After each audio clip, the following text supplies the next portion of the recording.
Hello students, welcome to our YouTube channel. उम्मीद करता हूं आप सब लोग बहुत अच्छे होंगे। तो स्टूडेंट्स, आज की इस वीडियो में डिस्कस करेंगे हाल ही के दिनों में पीयू लॉ एंट्रेंस एग्जाम में पूछे गए सवाल। तो जितने भी जनरल स्टडीज और करंट अफेयर्स के क्वेश्चन हैं उनको हम अच्छे से डिस्कस करेंगे, ताकि आपको ये आइडिया लग सके कि लॉ एंट्रेंस एग्जाम्स में किस तरह के सवाल जो है वो पूछे जाते हैं। एक बेसिक आइडिया जो है आपको यहाँ पर कुछ ना कुछ हो जाए। तो सबसे पहला सवाल जो यहाँ पर पूछा गया था वो हमारे पास पूछा गया था कॉन्स्टिट्यूएंट असेंबली से सब्जेक्टेड। कॉन्स्टिट्यूएंट असेंबली वही है जिसने भारत का संविधान बनाया है। तो यहाँ पर क्वेश्चन पूछा गया है कि who in the constituent assembly proposed a resolution, किसने प्रस्ताव रखा कि जो नेशनल फ्लैग होगा वो हॉरिजॉन्टल होगा, जिसमें सैफरन, व्हाइट और ग्रीन कलर होगा इक्वल प्रोपोर्शन में, और फिर ब्लू कलर या का एक हमारे पास अशोक चक्र हमारे पास बीच में रखा जाएगा। तो ये सब रेजोल्यूशन किसके द्वारा पेश की गई थी? पंडित नेहरू द्वारा। और आप याद रखेंगे कि 22 जुलाई 1947 को हमारा नेशनल फ्लैग अडॉप्ट किया गया। तो ये भी एक बहुत अच्छा क्वेश्चन है कि हमारा नेशनल फ्लैग कब अडॉप्ट किया गया? 22 जुलाई। आपको बताना चाहूंगा हर कलर एक अपनी सिग्निफिकेंस रखता है। जैसे सैफरन कलर स्ट्रेंथ और करेज को शो करता है, व्हाइट कलर पीस और ट्रूथ, और ग्रीन कलर जो है वो फर्टिलिटी और ग्रोथ वो हमारे पास कहीं ना कहीं डिनोट करता है। तो हर चीज जो है, हर कलर जो है अपना एक अलग सिग्निफिकेंस रखता है। और अशोक चक्र जो है वो कंटिन्यूस जो मोशन है उसको कहीं ना कहीं हमारे पास शो करने की कोशिश करता है, जिसमें 24 स्पोक्स हैं। जो लाइंस होती हैं they are known to be spokes and there 24 spokes. Okay, next सवाल हमारे पास, the national song Vande Mataram has been taken from which book? देखिए, उन्हीं चीजों के बारे में स्टार्टिंग में हमें सवाल दिखाई दे रहे हैं जो जनरली हमें डे टू डे लाइफ में हम जिनके हमारे पास सामने होते हैं। तो वंदे मातरम हमारे पास एक इंपॉर्टेंट एस्पेक्ट है हमारे देश का, ठीक है। और अगर हम बात करें यहाँ पर इसको कहां से लिया गया है, कौन सी बुक से लिया गया है, तो करेक्ट आंसर है आनंद मठ। आनंद मठ की बात करूं तो हमारे पास बंकिम चंद्र चटर्जी ने 1882 में, ठीक है, बंकिम चंद्र चटर्जी साहब ने 1882 में एक बुक लिखी जिसको हम आनंद मठ के नाम से जानते हैं, और यहीं से लिया गया है वंदे मातरम। हाँ जी, क्लियर, यहीं से हमारे पास वंदे मातरम को सिलेक्ट किया गया। तो ये छोटा सा सवाल, और लेकिन कई एग्जाम्स में पहले भी पूछा गया है, तो आप याद रखेंगे। चलिए नेक्स्ट हमारे पास नेक्स्ट सवाल है, person who is not a member of parliament can be appointed as minister by the president for a maximum time period of. देखिए, अगर किसी को भी सेंट्रल गवर्नमेंट में मिनिस्टर बनना है तो उसका किसी ना किसी हाउस का मेंबर होना जरूरी है, आइदर लोकसभा और राज्यसभा। अगर वो व्यक्ति ना तो लोकसभा का मेंबर है ना राज्यसभा का मेंबर है, और अगर उसको मिनिस्टर बना दिया जाता है फिर भी, तो उसके पास 6 महीने का टाइम पीरियड होता है कि 6 महीने के अंदर अंदर वो किसी भी हाउस का मेंबर बन जाए, किसी भी हाउस का सदस्य बन जाए। अगर वो ऐसा करने में कामयाब नहीं होता तो उसकी पोजीशन ऑटोमेटिकली खत्म हो जाएगी। तो करेक्ट आंसर यहां पर रहेगा option number D. Option number D यानी कि 6 मंथ्स। ओके, नेक्स्ट हमारे पास नेक्स्ट सवाल हमारे पास प्रेसिडेंट के ऑर्डिनेंस को लेकर है। प्रेसिडेंट जब ऑर्डिनेंस पास करता है तो पार्लियामेंट को उसको रेटिफाई कितने टाइम में करना पड़ता है? देखिए, पहली बात आपको ये बताना चाहिए, president can issue ordinance as per the article number 123 of the Indian constitution. Article 123 के तहत प्रेसिडेंट जो है अपनी ऑर्डिनेंस पावर का यूज करते हुए जब पार्लियामेंट सेशन में ना हो, ऑर्डिनेंस पास कर सकते हैं। अब ये ऑर्डिनेंस कब तक वैलिड रहेगा? जब तक पार्लियामेंट सेशन नहीं आती तब तक तो वैलिड है ही है, लेकिन जैसे ही पार्लियामेंट सेशन में आएगी उसके विद इन 6 वीक्स के अंदर अंदर, उसके विद इन 6 वीक के अंदर अंदर आपको ये पास करना पड़ेगा। 6 वीक्स फ्रॉम द री असेंबली ऑफ द पार्लियामेंट। तो करेक्ट आंसर बनेगा 6 वीक्स। ओके, कई बार इस तरह का सवाल पूछ लिया जाता है कि एक प्रेसिडेंट का जो ऑर्डिनेंस है वो मैक्सिमम सर्वाइवल टाइम कितना होता है अगर पार्लियामेंट उसको पास ना करे। तो देखो, 2 कंसेक्टिव पार्लियामेंट के सेशन में 6 मंथ का गैप हो सकता है प्लस 6 वीक्स। तो यानी कि एक प्रेसिडेंट का ऑर्डिनेंस मैक्सिमम टाइम सर्वाइवल जो उसका रहता है 7.5 महीने रहेगा, क्योंकि 6 हफ्ते का टाइम तब भी दिया जाता है जब पार्लियामेंट सेशन में आ जाती है। तो पार्लियामेंट को 6 हफ्ते के अंदर अंदर उसको पास करना होता है। अगर पार्लियामेंट उसको पास नहीं करेगी तो वो ऑटोमेटिकली नल एंड वॉइड हो जाएगा। तो करेक्ट आंसर बनेगा option number A here. Next, the fundamental duties included in the constitution of India. ठीक है, तो हमारे पास फंडामेंटल ड्यूटीज जो है भारत के संविधान में कौन सी अमेंडमेंट के थ्रू हमारे पास एड ऑन की गई थी? तो देखिए, फंडामेंटल ड्यूटीज, अगर आपको जो हिंदी में बात करें दायित्व, आपके कुछ दायित्व हैं, ठीक है, आपको कुछ अधिकार देंगे तो आपके कुछ दायित्व भी बनते हैं। तो आपको यहां पर याद रखना है, करेक्ट आंसर है option number D, 42nd constitutional amendment के तहत, जो कि हमारे पास 1976 में हुई थी। इसके तहत आपको बता दूं कि आर्टिकल नंबर 51A ऐड किया गया। आर्टिकल नंबर 51A ऐड किया गया इंडियन कॉन्स्टिट्यूशन में, जिसमें फंडामेंटल ड्यूटीज को डिफाइन किया गया है। क्लियर। नेक्स्ट हमारे पास okay, so British concluded the demand for partition of India. हाँ जी, ब्रिटिशर्स ने पार्टीशन की डिमांड कब मानी? देखिए स्टार्टिंग में हमारे पास पार्टीशन की डिमांड ब्रिटिशर्स मानने से इनकार कर रहे थे, लेकिन फिर लॉर्ड माउंटबेटन ने एक प्लान बनाया 1947 में, जिसके तहत पार्टीशन की डिमांड जो है वो मान ली गई। आपको ये भी याद रखना है कि जब इंडिया को इंडिपेंडेंस मिलने की अनाउंसमेंट हुई तो उस समय इंग्लैंड के प्रधानमंत्री कौन थे? क्लेमेंट एटली। जब हमारे पास इंडिया को इंडिपेंडेंस देने की बात हुई तो क्लेमेंट एटली उस समय हमारे पास प्रधानमंत्री थे इंग्लैंड के। और आपको मैं साथ में ये भी बताना चाहूंगा कि हमारे पास इस प्लान को, माउंटबेटन प्लान को स्पीड ट्रांसफर अंडर क्लेमेंट एटली भी कहा जाता है और डिक्की बर्ड प्लान भी कहा जाता है। ठीक है, माउंटबेटन प्लान को हमारे पास याद रखिएगा डिक्की बर्ड प्लान के नाम से भी जाना जाता है। हाँ जी, क्लियर। चलिए नेक्स्ट हमारे पास नेक्स्ट सवाल की तरफ आगे बढ़ते हैं। नेक्स्ट हमारे पास the crown took the government of India into its own hand by. हाँ जी, देखिए पहले स्टार्टिंग में इंडिया पे रूल कौन कर रहा था? British east India company. लेकिन हमारे पास आफ्टर द रिवोल्ट ऑफ 1857, 1857 का रिवोल्ट होता है, और रिवोल्ट के बाद, रिवोल्ट ऑफ 1857 के बाद ये क्लियर कर दिया जाता है कि अब जो है वो ब्रिटिश जो हमारे पास क्राउन है वो भारत पे रूल करेगा, ईस्ट इंडिया कंपनी का जो रूल है वो खत्म हो जाएगा।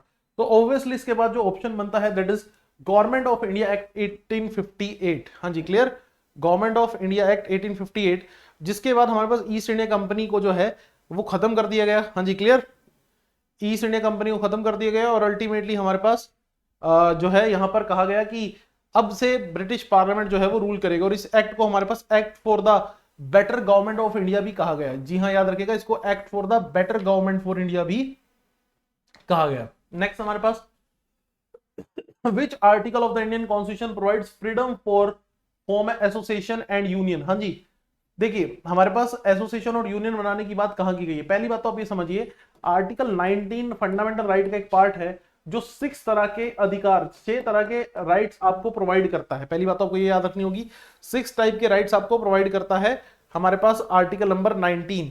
और यहां पर अगर मैं करेक्ट आंसर की बात करूं तो करेक्ट आंसर है ऑप्शन नंबर सी, यानी कि आर्टिकल 19 क्लॉज सी आपको प्रोवाइड करता है to form association and unions. Okay, next सवाल हमारे पास आ जाता है, हमारे पास USA has borrowed the scheme of federation, sorry India has borrowed the scheme of federation और you can say union of state from which country. देखिए इंडिया में हमारे पास क्वासी फेडरल स्ट्रक्चर है। इंडिया का जो स्ट्रक्चर है वो क्वासी फेडरल है, फेडरल से कुछ मिलता जुलता, जहां पर सेंट्रल गवर्नमेंट काफी ज्यादा स्ट्रॉन्ग है और स्टेट गवर्नमेंट को ज्यादा पावर नहीं दी गई है। ये स्ट्रक्चर हमने कनाडा से लिया है। The structure is taken from the Canadian constitutional model. जी हाँ, याद रखिए, कैनेडियन कॉन्स्टिट्यूशनल मॉडल। नेक्स्ट हमारे पास okay, so article 15 does not prohibit the state discrimination. देखो आर्टिकल नंबर 15 जो है, 15 क्लॉज 1 5 ग्राउंड्स पे डिस्क्रिमिनेशन से मना करता है कि 5 चीजों की वजह से कोई पक्षपात नहीं होगा, जिसमें religion, race, caste, sex and place of birth, ये 5 आते हैं। क्या नहीं आता? रेजिडेंस नहीं आता। तो करेक्ट आंसर मेरे पास option number D, 15th question का, सॉरी आर्टिकल 15 में जिस चीज के बारे में बात नहीं की गई वो है रेजिडेंस। ठीक है, एक्चुअली आर्टिकल 15 के नेक्स्ट क्लॉजेस में बात की गई, यहां पर आर्टिकल 15 क्लॉज 1 की बात चल रही है, तो 15 क्लॉज 1 में रेजिडेंस को लेकर कोई बात नहीं की गई। क्लियर।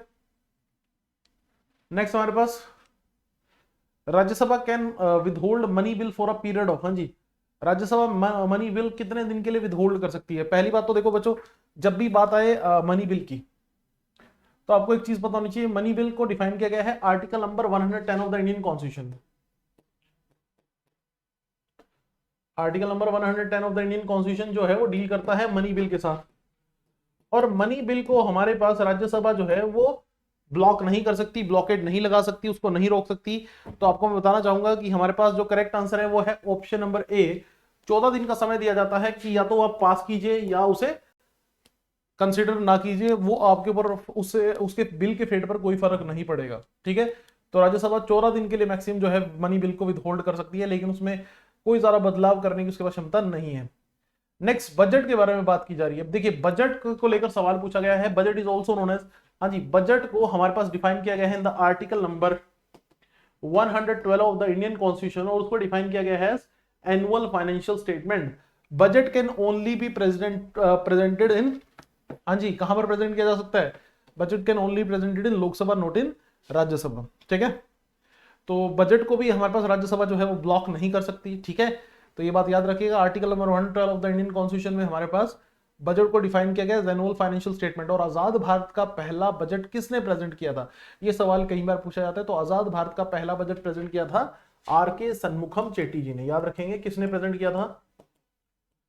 आर के सन्मुखम चेट्टी। ठीक है, presented the budget. Okay, next हमारे पास which form of the following is correct. हाँ जी, ब्रिक की बेसिकली फुल फॉर्म पूछी गई है। तो आपको मैं स्टूडेंट बताना चाहूंगा, एक इकोनॉमिस्ट जिम ओनील ने एक टर्म कॉइन की थी बहुत समय पहले, और इकोनॉमिस्ट है ये हमारे पास गोल्डमैन सैक्स में। तो इन्होंने कहा था कि आने वाले टाइम में जो ब्रिक कंट्रीज होंगी वो वर्ल्ड की ग्लोबल लीडर्स होंगी। और ब्रिक में 4 कंट्रीज आती हैं, ब्राजील, रशिया, इंडिया, चाइना। तो करेक्ट आंसर है ऑप्शन नंबर ए। बाद में साउथ अफ्रीका इससे जुड़ गया, और आज की डेट में हमारे पास एक ग्रुप हमें देखने को मिलता है जिसको हम बोलते हैं ब्रिक्स। लेकिन ब्रिक्स में हमारे पास जो बड़ी 4 इकोनॉमीज हैं वो ब्राजील, रशिया, इंडिया, चाइना को कंसीडर किया जाता है, इनको इंपॉर्टेंट कंसीडर किया जाता है। तो ये हमने चीज याद रखनी है। ठीक है, ओके, नेक्स्ट हमारे पास, हाँ जी, यूनाइटेड की फुल फॉर्म, एक और फुल फॉर्म पूछी हुई है, United nation conference on trade and development. Correct answer है ऑप्शन नंबर सी हियर। ठीक है, United nation conference on trade and development. United की जब मैं बात करता हूं, ये यूएन की एक एजेंसी है, इसका हेडक्वार्टर आपको जिनीवा में देखने को मिलेगा। 1964 में इसको एस्टेब्लिश किया गया था for the development of trade through out the world. पूरे विश्व में ट्रेड के बढ़ावा देने के लिए, कंट्रीज के बीच में आपस में कोऑर्डिनेशन बनाने के लिए। ठीक है, तो करेक्ट आंसर मेरे पास option number C here. Okay, next हमारे पास, ओके नेक्स्ट, हाँ जी, एक और फुल फॉर्म पूछी गई है यहां पर, आईबीआरडी की फुल फॉर्म पूछी गई है। देखिए मेरी बात ध्यान सुनिएगा, वर्ल्ड बैंक की जब मैं बात करता हूं, वर्ल्ड बैंक के टोटल 5 ऑर्गन्स है। वर्ल्ड बैंक के टोटल 5 ऑर्गन्स है, उनमें से 2 सबसे इंपॉर्टेंट है, आईबीआरडी और आईडीए। आईबीआरडी और IDA. IBRD stand for international bank for reconstruction and development, IDA stand for international development agency. ठीक है, IBRD here means International Bank for Reconstruction and Development, IDA means International Development Agency. So IBRD की full form international bank for reconstruction and development, option number C. ठीक है, and they both are the part of world bank. Next हमारे पास, who among the following was the president of Indian national Congress at the time of independence. जब भारत आजाद हुआ तो Indian national Congress के president कौन थे? हाँ जी, करेक्ट आंसर की जब मैं बात करता हूं तो करेक्ट आंसर है हमारे पास जेबी कृपलानी या आचार्य कृपलानी साहब, ही इज द प्रेसिडेंट। इससे पहले हमारे पास 1946 में इनको कांग्रेस का प्रेसिडेंट बनाया गया था ड्यूरिंग द मेरठ सेशन। आपको बता दूं, मेरठ सेशन हुआ था 1946 में, जहां पर आचार्य कृपलानी को या जेबी कृपलानी साहब को हमारे पास हेड बनाया गया था। और उसके बाद ये ड्यूरिंग द इंडिपेंडेंस भी हमारे देश के कांग्रेस के हेड रहे थे। हाँ जी, क्लियर। नेक्स्ट हमारे पास, हाँ जी, supreme court of in British India was establish. अब देखिए आपको बताना चाहिए, रेगुलेटिंग एक्ट है 1773 में, जिसके थ्रू गवर्नर ऑफ बंगाल की पोजीशन कन्वर्ट होगी गवर्नर जनरल ऑफ बंगाल में। गवर्नर ऑफ बंगाल की पोजीशन कन्वर्ट होगी गवर्नर जनरल ऑफ बंगाल में। और रेगुलेटिंग एक्ट ऑफ 1773 के तहत हमारे पास एक सुप्रीम कोर्ट एस्टैब्लिश हुई एट कैलकाटा। लेकिन खास बात क्या थी, ये जो सुप्रीम कोर्ट एस्टैब्लिश हुई थी that is only for the British subject. ये किसके लिए थी? केवल अंग्रेजों के लिए, ब्रिटिश सब्जेक्ट्स के लिए जो कोर्ट थी वो एस्टैब्लिश की गई थी। हिंदुस्तानियों के मुकदमे यहां पर नहीं चलाए जा सकते थे। तो आपको याद रखना है कि करेक्ट आंसर है रेगुलेटिंग एक्ट ऑफ 1773, और इसी के तहत वॉरेन हेस्टिंग बने थे देश के पहले गवर्नर जनरल ऑफ बंगाल। ठीक है, वॉरेन हेस्टिंग, जिनको बाद में करप्शन के चार्जेस के चलते हटाया गया था। ओके, चलिए नेक्स्ट सवाल हमारे पास, ग्रेटर हिमालयस। ग्रेटर हिमालयस को किस नाम से जाना जाता है? तो करेक्ट आंसर है option number B, Himadri. Greater Himalayas, great Himalaya. ठीक है, इस रेंज में आपको देखने को मिलेगी, ये जो रेंज होती है वर्ल्ड की हाईएस्ट पीक आपको यहां पर देखने को मिलेंगी, और माउंट एवरेस्ट भी इसी रेंज का हिस्सा है, ये आपको मैं बताना चाहूंगा। तो हिमाद्री, ग्रेट हिमालय या ग्रेटर हिमालयस को हम कहते हैं। क्लियर। चलिए नेक्स्ट हमारे पास, नेक्स्ट सवाल की तरफ आगे बढ़ जाते हैं। ओके, दिल्ली हमारे पास देश की राजधानी कब बना? देखिए पहले हमारे पास कलकत्ता जो है वो देश की राजधानी था, लेकिन 1911 में क्या होता है, मेरी बात ध्यान सुनिएगा, 1911 में जॉर्ज फिफ्थ जो इंग्लैंड के राजा हैं वो भारत की विजिट पर होते हैं और यहां पर डिसीजन लिया जाता है 1911 में कि जो राजधानी है वो कलकत्ता से दिल्ली शिफ्ट कर दी जाएगी। तो साल 1911 का समय जब जो है दिल्ली को देश की राजधानी घोषित कर दिया गया। ठीक है, हाँ जी, क्लियर। नेक्स्ट सवाल, the problem of rupee its origin and solution, बहुत ही फेमस बुक है, कई एग्जाम्स में इसको लेकर रिपीटेड सवाल आता है। देखिए हुआ क्या था, हमारे पास 1935 में आरबीआई एस्टेब्लिश हुआ, 1935 में आरबीआई एस्टेब्लिश हुआ, लेकिन आरबीआई का इस बुक से क्या लेना देना। देखो आरबीआई को एस्टेब्लिश करने की रिकमेंडेशन दी थी हिल्टन यंग ने, हिल्टन यंग रिकमेंडेशन पर आरबीआई बना, लेकिन आरबीआई को बनाने का जो एक इंस्पिरेशन था, एक प्रेरणा थी, वो कहां से ली गई, एक बुक से, और वो बुक थी the problem of Indian rupee, its origin and solution. और ये बुक किसने लिखी थी, ये बुक लिखी थी डॉक्टर बी आर अम्बेडकर ने, book written by none other than doctor B R Ambedkar. Next सवाल हमारे पास पूछा गया student, which one of the following is the classical dance form of Kerala. तो आपको मैं बताना चाहूंगा, हाँ जी करेक्ट, बहुत अच्छा क्वेश्चन है, क्लासिकल डांस फॉर्म्स को लेकर हमारे पास क्वेश्चन जो है वो जनरली पूछा जाता है। हाँ जी क्लियर। सो मोहिनी अट्टम, ठीक है याद रखिएगा, मोहिनी अट्टम यहां पर करेक्ट आंसर है, केरला का एक बहुत ही फेमस डांस है। और कथकली अगर आपने सुना हो, ठीक है, थोड़ा सा मैं स्पेलिंग ठीक कर देता हूं कथकली के, हाँ जी, अगर आपने कथकली के बारे में सुना हो तो हमारे पास ये भी हमारे पास कौन सी स्टेट से सब्जेक्टेड है, Kathakali is also subjected to the state of Kerala. Okay, Kerala के दोनों क्लासिकल डांस फॉर्म है, याद रखेंगे, कथकली एज वेल एज, हाँ जी Kathakali as well as Mohiniyattam. Okay, next हमारे पास, हाँ जी, पुष्कर मेला किस चीज के लिए फेमस है भाई, पुष्कर मेला राजस्थान में लगता है, Pushkar is a place in Rajasthan, cattle fair, camel वगैरह बेचे जाते हैं और भी कई जानवर जो हैं वो बेचे जाते हैं, तो ये वर्ल्ड फेमस कैटल फेयर है। ठीक है, नेक्स्ट सवाल हमारे पास, ट्रेन टू पाकिस्तान, एक बहुत ही फेमस बुक है, हमारे पास ये बुक लिखी थी हमारे पास खुशवंत सिंह ने, बहुत ही फेमस राइटर थे भारत के। ठीक है, तो इन्होंने एक बुक लिखी थी ट्रेन टू पाकिस्तान, जहां पे इन्होंने एक इमेजिनरी विलेज को इमेजिन करते हुए ये पूरी बुक जो है वो लिखी थी आफ्टर द पार्टीशन, पार्टीशन के कुछ सालों बाद ये बुक लिखी गई थी, जो बहुत ही फेमस बुक रही थी अपने समय की। नेक्स्ट हमारे पास, the number of non permanent member of the UN security council. देखो यूनाइटेड नेशन में सबसे पावरफुल विंग माना जाता है यूनाइटेड नेशन सिक्योरिटी काउंसिल, इसके टोटल कितने मेंबर हैं, हाँ जी टोटल कितने मेंबर हैं, 15 मेंबर्स, देयर टोटल 15 मेंबर्स, जिसमें से 5 परमानेंट है जिनको हम P5 बोलते हैं और 10 है टेम्परेरी। ठीक है, 5 परमानेंट 10 टेम्परेरी, और ये जो 5 हैं वो है US, UK, France, Russia, China, इनको P5 कहा जाता है। ठीक है, अब यहां पर इन्होंने पूछा कि नॉन परमानेंट मेंबर कितने, तो नॉन परमानेंट मेंबर कितने बने, 10, टोटल पूछे होते तो 15, ठीक है, परमानेंट पूछे होते तो 5। हाँ जी क्लियर, तो ये चीज याद रखिएगा। नेक्स्ट हमारे पास, हाँ जी, लूनर न्यू ईयर 2022, अब ये चाइना से सब्जेक्टेड बेसिकली है, चाइना वाले जो हैं वो इस तरह से न्यू ईयर ऑब्जर्व करते हैं, तो ये 1 फरवरी को इन्होंने ऑब्जर्व किया था नया lunar year, Chinese new year, और ये जो इस साल का ईयर है इन्होंने डिनोट किया 2020 को एज ईयर ऑफ टाइगर। ये चाइना वाले हमारे पास किसी जानवर को लेकर हर बार न्यू ईयर ऑब्जर्व करते हैं, तो लूनर न्यू ईयर जो है वो इस बार 1 फरवरी को ऑब्जर्व किया गया और इसको चाइना वालों ने ऑब्जर्व किया as year of tiger. Next सवाल यूनाइटेड नेशन को लेकर, फिर से यूनाइटेड नेशन को लेकर देखो कितने सारे सवाल हैं, कितनी सारी फुल फॉर्म जो यूनाइटेड नेशन के एजेंसीज को लेकर पूछी गई हैं और कई सारे सवाल पूछे गए हैं। तो मुझे एक चीज समझ आ जाती है अभी तक का पेपर एनालाइज करते हुए, वो क्या कि यूएन से रिलेटेड क्वेश्चंस बहुत सारे पूछे जाते हैं और मुझे यूएन के लिए हुए रीजन और यूएन की एजेंसीज को इग्नोर नहीं करना। ठीक है, सो यूनाइटेड नेशन ने 2023 को क्या डिक्लेयर किया है, international year of millets, millets यानी कि बाजरा, रागी, ज्वार, जिसको हम देसी भाषा में मोटा अनाज बोल देते हैं। और आपको बता दूं कि इसको इंटरनेशनल ईयर ऑफ मिलेट्स क्यों डिक्लेयर किया गया, उसका एक प्रैक्टिकल रीजन है।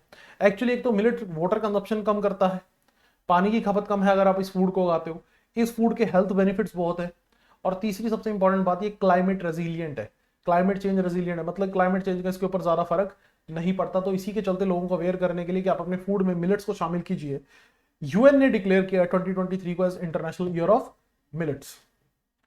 नेक्स्ट हमारे पास student, who has been declared as PETA person of the year 2021, तो पीटा यानी people for the ethical treatment of animals, एक संस्था है जो एनिमल वेलफेयर को प्रमोट करती है, ठीक है। पीटा एक संस्था है जो एनिमल वेलफेयर को प्रमोट करती है। तो इन्होंने आलिया भट्ट को हमारे पास डिक्लेयर किया गया था as 2021 PETA person of the year. Clear. So Alia Bhatt को यहां पर जो है वो एक तरह से डिनोट किया गया। नेक्स्ट, नेशनल मिल्क डे कब ऑब्जर्व किया जाता है? देखिए बड़ा इंटरेस्टिंग क्वेश्चन है। 26 नवंबर को हमारे पास कॉन्स्टिट्यूशन डे भी होता है, संविधान दिवस, और साथ ही आपको बता दूं कि इसी दिन होता है नेशनल मिल्क डे। क्यों होता है नेशनल मिल्क डे? कोई रीजन तो होगा। अब दोनों रीजन बता देता हूं। एक्चुअली क्या है कि हमारे पास जो 26 नवंबर है वो बर्थडे होता है डॉक्टर वर्गीस कुरियन का। ये डॉक्टर वर्गीस कुरियन कौन है? जिनको मिल्क मैन ऑफ इंडिया कहा जाता है। इन्होंने भारत में मिल्क प्रोडक्शन को बढ़ाने में बहुत महत्वपूर्ण योगदान दिया, ऑपरेशन फ्लड चलाया, ठीक है। सो एक तो ये बात, और दूसरी चीज हमारे पास क्या, हाँ जी, कि हमारे पास 26 नवंबर 1949 को कॉन्स्टिट्यूशन बनकर रेडी हो गया था। हाँ जी, क्लियर। तो ये कुछ पॉइंट्स है जो आपने याद रखने हैं। नेक्स्ट हमारे पास, William Shakespeare is often called the bard of Avon, ठीक है, याद रखिएगा। विलियम शेक्सपियर इंग्लिश के सबसे बड़े अब तक के हमारे पास जो है राइटर रहे हैं। हैमलेट, ठीक है, रोमियो जूलियट, ऐसे कुछ बहुत ही इंपॉर्टेंट जो हमारे पास प्लेस हैं जो सबसे ज्यादा वर्ल्ड में फेमस हैं, वो हमारे पास विलियम शेक्सपियर ने ही लिखे हैं। हाँ जी, क्लियर। चलिए जी, नेक्स्ट हमारे पास, ओके, नेक्स्ट सवाल बहुत इजी है, आई गेस इससे इजी सवाल तो नहीं पूछा जा सकता कि फेसबुक ने अपनी एक्चुअली नेम चेंज नहीं किया, फेसबुक ने अपनी पेरेंट कंपनी एस्टेब्लिश की है। थोड़ा सा सवाल गलत है बोल दो, एक्चुअली यहां पूछना चाहिए था कि फेसबुक ने अपनी पेरेंट कंपनी जो एस्टेब्लिश की उसका नाम क्या है। So that is known to be Meta, ठीक है। मेटा वो कंपनी है हमारे पास, आपको याद रखना है, जो अभी फेसबुक, इंस्टाग्राम और जितनी भी फेसबुक से एसोसिएटेड कंपनीज है उनको कंट्रोल और रेगुलेट करेगी। तो पेरेंट कंपनी के रूप में इसको एस्टेब्लिश किया गया है और इसके सीईओ मार्क जकरबर्ग ही रहेंगे। नेक्स्ट सवाल हमारे पास, हाँ जी, antiviral medicine use for the clinical trial by the Gilead sciences for कोविड-19 ट्रीटमेंट। हाँ जी, रेमडेसिविर, ठीक है। बहुत ही बड़े लेवल पर जो है प्रॉब्लम देखने को मिली कि एक्चुअली हुआ क्या था कि हमारे पास ड्यूरिंग द कोविड इस मेडिसिन का बहुत ज्यादा यूज भी हुआ और बहुत से लोगों ने फेक मेडिसिन बनाकर जो है वो सेल की, तो इसकी वजह से प्रॉब्लम भी बहुत ज्यादा देखने को मिली थी। नेक्स्ट हमारे पास नेक्स्ट सवाल है कि who coined the term supermoon. Supermoon नाम से जो टर्म है वो किसने हमारे पास कॉइन की थी? तो करेक्ट आंसर है बच्चे रिचर्ड नॉल, इन्होंने ये टर्म कॉइन की थी। बेसिकली क्या होता है कि मून जब अर्थ के बहुत करीब होता है तो उसके लिए हम शब्द यूज करते हैं पेरिगी, ठीक है, और जब मून अर्थ से दूर होता है उसके लिए हम शब्द यूज करते हैं एपोगी। तो ये पेरिगी हमारे पास वो टर्म होती है। बेसिकली सुपरमून क्या होता है कि जब अर्थ के बहुत ही बेहद ही करीब हमारे पास जो मून है वो आ जाता है, that is known to be supermoon. और ये टर्म हमारे पास 1979 के आसपास हमारे पास कॉइन की थी रिचर्ड नॉल ने, ठीक है। नेक्स्ट हमारे पास नेक्स्ट न्यूज, प्रोटीन जो है, नेक्स्ट क्वेश्चन सॉरी, प्रोटीन जो है वो किसके बने होते हैं? तो एक बिल्कुल सा हमारे पास सिंपल सा क्वेश्चन है, बहुत ही बेसिक क्वेश्चन। प्रोटीन किसके बने होते हैं? एमिनो एसिड के। और ये एमिनो एसिड हमारे पास पेप्टाइड बॉन्ड्स के थ्रू आपस में जुड़े होते हैं, ये भी याद रखिएगा। पेप्टाइड बॉन्ड्स होते हैं जिसके थ्रू एमिनो एसिड्स आपस में कनेक्टेड होते हैं। नेक्स्ट हमारे पास नेक्स्ट सवाल पूछा गया है कि which among the following has the thickest wall. Thickest wall पूछी जा रही है, तो हमारे पास लेफ्ट वेंट्रिकल की हमारे पास जो है सबसे थिकेस्ट वॉल होती है जब हम कंसीडर करते हैं हमारे पास हार्ट के रिगार्डिंग बात करते हैं, ठीक है। नेक्स्ट सवाल हमारे पास, what do mean by gross national product, यानी कि सवाल पूछा जा रहा है हमारे पास किससे रिलेटेड? जीएनपी से रिलेटेड। यहां पर सवाल पूछा जा रहा है जीएनपी से रिलेटेड। तो जीएनपी क्या होता है? ये होता है, इसका फॉर्मूला होता है GDP plus minus net income from abroad. ये बेसिक फॉर्मूला होता है, net income from abroad. Basically क्या होता है, देखिए ध्यान से सुनिएगा और समझने की कोशिश कीजिएगा कि हमारे पास जो हमने total goods and services produce किए हैं वो तो हो गई जीडीपी, फिर नेट फैक्टर, ये प्लस माइनस का मतलब होता है net factor from the abroad, जो फॉरेन से पैसा आया और जो फॉरेन पैसा गया, जब उसको हम जीडीपी से प्लस माइनस करते हैं then we got the value of GNP. So यही हमारे पास सवाल में पूछा गया है, तो करेक्ट आंसर हो जाता है option number D here. Correct answer हो जाता है ऑप्शन नंबर डी हियर। तो याद रखिएगा करेक्ट आंसर है ऑप्शन नंबर डी। नेक्स्ट हमारे पास द कॉमन नेम ऑफ पूछा गया है द सेपिया, ठीक है। सो कटल फिश यहां पे बिल्कुल सही आंसर है, cuttle fish correct answer, the common name of sepia, ठीक है, कटल फिश। नेक्स्ट सवाल हमारे पास स्टूडेंट, हाँ जी, बिल्कुल सिंपल है, कोल्ड ब्लडेड इसमें से एनिमल कौन सा होता है? लिजर्ड। अब देखो मेरी बात ध्यान से सुना बच्चों, जो हॉट ब्लडेड एनिमल होते हैं उनके पास एक खासियत होती है, they can able to regulate their body temperature, वो अपने बॉडी टेम्परेचर को रेगुलेट कर सकते हैं। लेकिन जो कोल्ड ब्लडेड एनिमल होते हैं वो ऐसा नहीं कर पाते, इसलिए उनको प्रॉब्लम फेस करनी पड़ती है। Lizard is one of the cold blooded animal. ठीक है, नेक्स्ट सवाल, right to education provide the children under the age 6 to 14 age group free और कंपल्सरी एजुकेशन की बात की गई है। आर्टिकल याद रखिएगा, आर्टिकल 21A हमारे पास आरटी की बात करता है, राइट टू एजुकेशन की बात कौन सा आर्टिकल करता है? Article 21A। और आपको मैं ये बताना चाहूंगा, आर्टिकल 21A साथ में ये भी बात करता है कि 6 to 14 year of age group में आप free and compulsory education provide करेंगे। तो करेक्ट आंसर मेरे पास बन जाता है option number C here. Next सवाल, हाँ जी, public information officer shall provide information under RTI act. अब आरटीआई एक्ट के बारे में बात की जा रही है। पहली बात तो आपको ये पता होना चाहिए, आरटीआई यानी राइट टू इंफॉर्मेशन एक्ट कब आया था? 2005 में आया था, जिसके तहत आप गवर्नमेंट के ज्यादातर डिपार्टमेंट से अलग अलग टाइप की जो इंफॉर्मेशन है वो डिमांड कर सकते हैं। सवाल उसी उसी से कहीं ना कहीं रिलेटेड है। तो यहां पर अगर मैं बात करूं, करेक्ट आंसर है option number B, 30 days. 30 days के अंदर अंदर पब्लिक इंफॉर्मेशन ऑफिसर को ये इंफॉर्मेशन प्रोवाइड करनी पड़ती है। नेक्स्ट हमारे पास बहुत ही simple question, who developed theory of relativity? हाँ जी, थ्योरी ऑफ रिलेटिविटी यहां पर किसने दी थी? बहुत ही सिंपल क्वेश्चन यहां पर पूछा जा रहा है। सो एल्बर्ट आइंस्टाइन ने 1905 में, एल्बर्ट आइंस्टाइन ने 1905 में हमारे पास ये थ्योरी दी थी, और 1915 में जाकर ये थ्योरी जो है वो पब्लिश हो जाती है। ठीक है, एंड एल्बर्ट आइंस्टाइन अपनी इस थ्योरी के लिए बहुत ही वर्ल्ड फेमस हुए थे, थ्योरी ऑफ रिलेटिविटी के लिए। नेक्स्ट सवाल हमारे पास, देखिए बेसिक सवाल पूछे जा रहे हैं, कोई ज्यादा डीप डिफिकल्ट लेवल के क्वेश्चन आप नहीं कह सकते एक दो सवालों को छोड़कर। ठीक है, नेक्स्ट हमारे पास, हाँ जी, एक बिल्कुल करंट का क्वेश्चन था। अभी रिसेंटली क्या हुआ था, एक पर्सन को हमारे पास जेनेटिकली मॉडिफाइड करके एक पिग का हार्ट लगाया गया था। पर्सन जो है वो हार्ट डिसीज से सफर कर रहा था और उसकी डेथ सर्टेन थी। तो यहाँ पर डॉक्टर्स ने सोचा कि क्यों ना इसके साथ ऐसा किया जाए कि एक्सपेरिमेंट कर लिया जाए, एक पिग का हार्ट अगर इसके अंदर लगाया जाए और अगर ये सक्सेसफुल रहा तो हम फ्यूचर में और ऐसे लोगों की जानें बचा सकते हैं। तो ये सब हुआ था हमारे पास यूनाइटेड स्टेट्स ऑफ अमेरिका में। ठीक है, ऑल दो अनफॉर्चुनेटली उस पर्सन को बचाया नहीं जा सका। डेविड बेनेट उस पर्सन का नाम था जिस पर्सन के ऊपर एक्सपेरिमेंट किया गया था, और वो पर्सन को अनफॉर्चुनेटली बचाया नहीं जा सका। ठीक है, कुछ ही दिनों बाद एक नया वायरस उसकी बॉडी में पैदा हो गया और उसके चलते उसकी डेथ हो गई। नेक्स्ट सवाल हमारे पास, हाँ जी, ion responsible for the hardness of water. कई बार हम घरों में सुनते हैं ना कि यार पानी से झाग नहीं बन रही साबुन से, क्यों नहीं बनती? क्योंकि उसमें हमारे पास हार्डनेस होती है। हार्ड वाटर जो होता है उसमें दिक्कत क्या होती है? हार्ड वाटर के साथ दिक्कत ये होती है कि उससे हमारे पास झाग नहीं बनती और प्रॉपर जो है वाटर का यूजेस नहीं हो पाता, इंडस्ट्री में भी प्रॉब्लम आती है। ठीक है, करेक्ट आंसर है calcium and magnesium ions is the correct answer, option number D. Next हमारे पास, which state has became the first in India to launch free email address in Hindi for the resident? सो राजस्थान ने हमारे पास अपने residents के लिए, again एक current का question, Rajasthan ने अपने रेजिडेंट्स के लिए ये सिस्टम चलाया कि राजस्थान के लोग जो हैं वो हिंदी में अपना जो ईमेल एड्रेस है वो रख सकते हैं। करंट का सीधा सीधा क्वेश्चन। ठीक है, नेक्स्ट सवाल हमसे पूछा गया है कि facial recognition technology software use करके लोकल बॉडी इलेक्शंस में किसने यूज किया? बेसिकली लोकल बॉडी इलेक्शंस होते हैं हमारे पास, उसमें फेशियल रिकॉग्निशन सिस्टम का यूज करने वाला जो स्टेट बना है वो है तेलंगाना। ठीक है, एक बात याद रखिएगा, जो स्टेट के लोकल लेवल के इलेक्शंस होते हैं वो कंडक्ट करता है स्टेट इलेक्शन कमीशन। जो हमारे पास लोकसभा, राज्यसभा और स्टेट असेंबली के इलेक्शन होते हैं वो कौन कंडक्ट करता है? Election commission of India. Next हमारे पास, which cricketer is confirmed with honorary citizenship by the Pakistan government? Pakistan government ने रिसेंटली किसको सिटीजनशिप दी है? आपको बताना चाहूंगा कि डैरन सेमी जो है, जो एक कैरेबियन हमारे पास बेसिकली क्रिकेटर हैं, उनको यहां पर मैं आपको बताना चाहूंगा अपना हाईएस्ट सिविलियन अवार्ड भी दिया है इन्होंने पाकिस्तान का। जैसे इंडिया में भारत रत्न है तो यहाँ है निशान पाकिस्तान, यहाँ पर कौन सा अवार्ड है?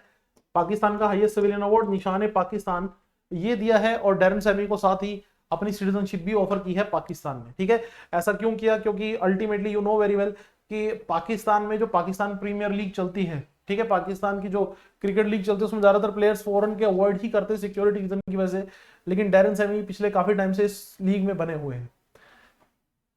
ओके, नेक्स्ट हमारे पास, who won the grand master chess championship, जो कैनास ओपन चेस टूर्नामेंट हुआ था, तो ये है गुकेश जी। ठीक है, इन्होंने ये चैंपियनशिप जीती थी। तो ये एक फेमस इवेंट होता है कैनास ओपन चेस टूर्नामेंट, जिसको एक इंडियन ने हमारे पास जीत लिया है। Next, first country to withdraw from Tokyo Olympics. हालांकि टोक्यो ओलंपिक से और बेहतर सवाल पूछे जाने की उम्मीद थी कि टोक्यो ओलंपिक से बहुत सारे सवाल बन सकते थे, इंडियन प्लेयर के बारे में पूछा जा सकता था, लेकिन यहाँ पर थोड़ा सा अजीबोगरीब क्वेश्चन पूछा गया, मैं ये कहूंगा, क्योंकि इससे बेटर क्वेश्चन पूछे जाने की उम्मीद की जा सकती थी टोक्यो ओलंपिक से।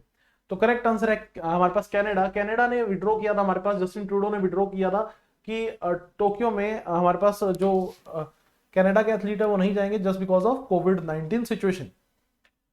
ओके नेक्स्ट, बहुत ही सिंपल सवाल, वाइस प्रेसिडेंट का नाम पूछा रहा है। अरे बच्चे, ये तो सबको आंसर करके आना चाहिए था। M Venkaiah Naidu current vice president है। अभी वाइस प्रेसिडेंट का फिर से इलेक्शन होना है और नए वाइस प्रेसिडेंट जल्दी ही चुन लिए जाएंगे। Next, president of international court of justice. पहली बात तो आपको बताना चाहूंगा, यूएन की ही एक प्रिंसिपल ऑर्गन है आईसीजे, जिसमें हमारे पास 15 जजेस होते हैं। याद रखिए कितने जजेस होते हैं, देयर इज अ 15 जजेस विद टेन्योर ऑफ 9 इयर्स। 15 जजेस होते हैं।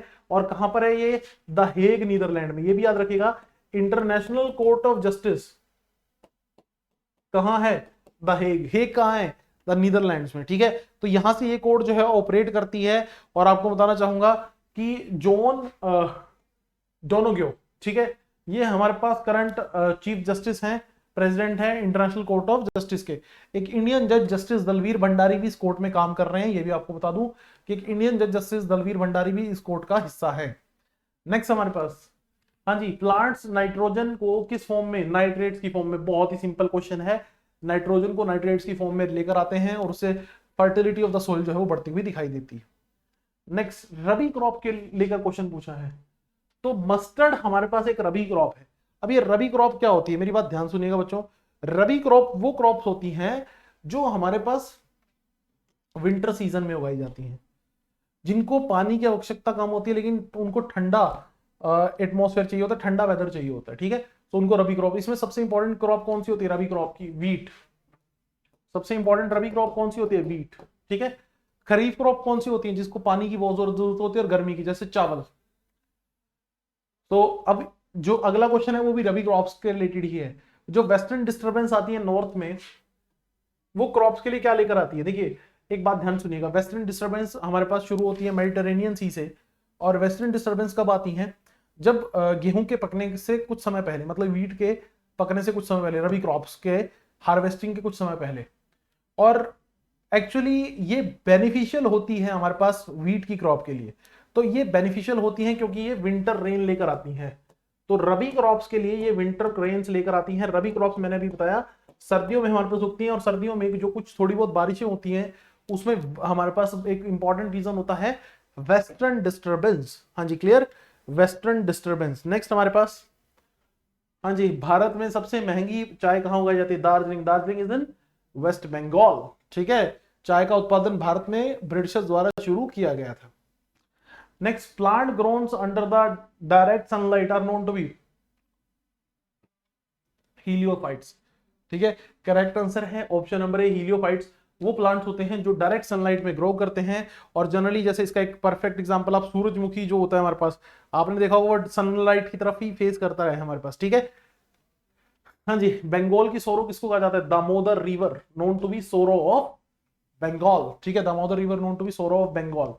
ओके, बेस्ट शॉर्ट फिल्म हमारे पास किसको कंसिडर किया गया है?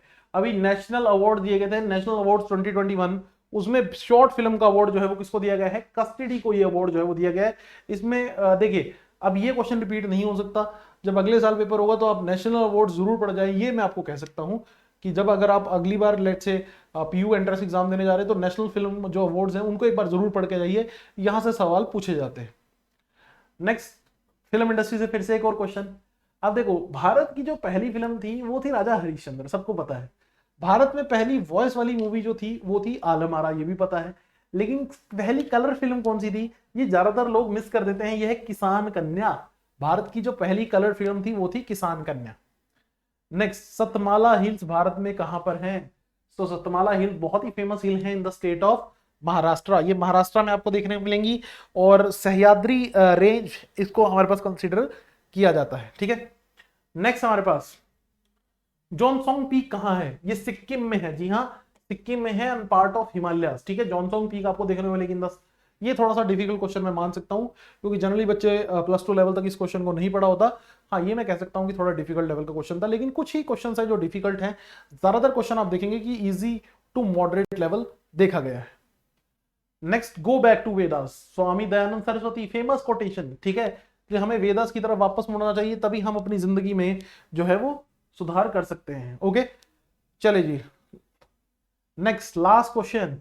बिस्मिल्लाह खां किसके लिए फेमस थे हमारे पास, अगर हम बात करें तो बिस्मिल्लाह खां फेमस थे अपनी, हमारे पास अगर हम बात करें वोकेशनल शहनाई के लिए, ठीक है, तो उसके लिए वो फेमस थे हमारे पास। और बहुत इन्होंने इंटरनेशनल लेवल पर और नेशनल लेवल पर जो है म्यूजिक इंडस्ट्री में बहुत बड़ा लेवल पे कंट्रीब्यूशन दिया। ओके, एक लास्ट क्वेश्चन और रह गया, सॉरी।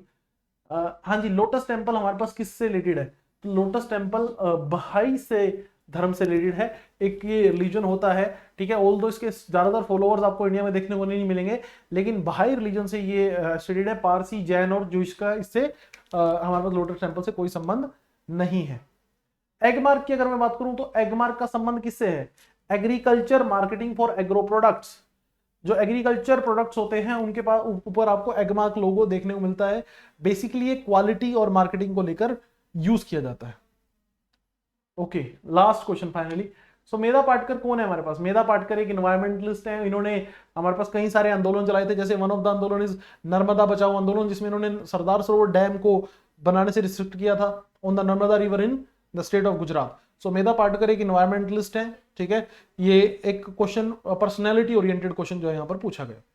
तो ये थे स्टूडेंट हमारे पास पीयू के एग्जाम में पूछे गए क्वेश्चन। उम्मीद करता हूं आपको थोड़ा आइडिया लगा होगा, आपको कंसेप्ट समझ आया होगा, आपको ये भी समझ आया होगा कि किस तरह के सवाल जो है लॉ एंट्रेंस एग्जाम में पूछे जाते हैं। अगर आपको वीडियो पसंद आई हो तो लाइक और शेयर जरूर कर दीजिएगा। मिलते हैं नेक्स्ट वीडियो में। Thank you students, God bless you all.